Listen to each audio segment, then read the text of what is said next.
আমার ইতিহাসে আমি এই প্রথম দেখলাম বাংলাদেশের প্রত্যন্ত গ্রামে যেখানে হেলিকপ্টার তাড়ানোর মতো কোনো জায়গা নাই, সেখানে হেলিকপ্টার এসে দাঁড়িয়ে বাংলাদেশের মানুষকে অবাক করে পান বিতরণ করতেছে। আলহামদুলিল্লাহ, আলহামদুলিল্লাহ।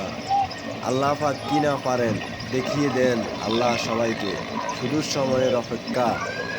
এভাবে যে সেনাবাহিনী একবারে প্রত্যন্ত গ্রামে এসে যেখানে গাড়ি দাঁড়ানোর মতো কোনো জায়গা নেই, সেখানে হেলিকপ্টার নিয়ে এসে পান বিতরণ করতেছে, এটা আমাদের দেশের রাষ্ট্রের একটা বড় ধরনের সৌন্দর্য, এমনকি রাষ্ট্রের একটা অহংকার, রাষ্ট্রের একটা গৌরব।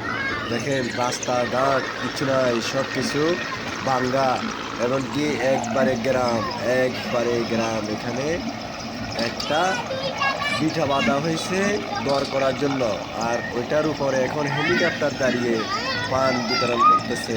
আলহামদুলিল্লাহ, আল্লাহ আপনার প্রতি লাখ লাখ শুকরিয়া। আল্লাহ আকবার, আল্লাহ। আল্লাহ সবাইকে আপনি হেদায়েত করুন, আল্লাহ সবাইকে আপনি শান্ত রাখার, এমনকি যার যার জায়গা থেকে আল্লাহ এই ভয়াবহ বন্যার ভিতরে যারা ক্ষতিগ্রস্ত হয়েছে তাদেরকে আপনি এ আল্লাহ শান্ত থাকার জন্য, আল্লাহর প্রতি অনুগত হওয়ার জন্য সবাইকে আহ্বান জানাচ্ছি। সবাই আল্লাহর প্রতি বিশ্বাস রাখুন, আল্লাহর প্রতি ভরসা রাখুন। আল্লাহ আমাদের সবাইকে হেফাজত করবে ইনশাল্লাহ। ইনশাল্লাহ আল্লাহ আমাদের সবাইকে হেফাজত করবে। এইভাবে একবারে গ্রামের ভিতরে কেউ কোনো সময় হেলিকপ্টার দেখবে এটা কল্পনাও নিয়ে আসতে পারে নাই। সেনাবাহিনী এভাবে একবারে গ্রামে এসে একবারে চরের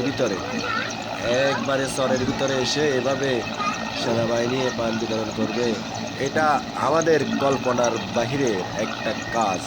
তাই সবাই বাংলাদেশের জন্য দোয়া করবেন। আল্লাহ পাক রব্বুল আলামিন যেন এই বাংলাদেশকে সুন্দর শ্যামল সবুজ করে তুলে, আমাদের জন্য উপযুক্ত করে তুলে, এমনকি এই বাংলাদেশের ভিতরে একজন লোক যেন উপাস না থাকে, সবাই যেন খেয়ে মরতে পারে।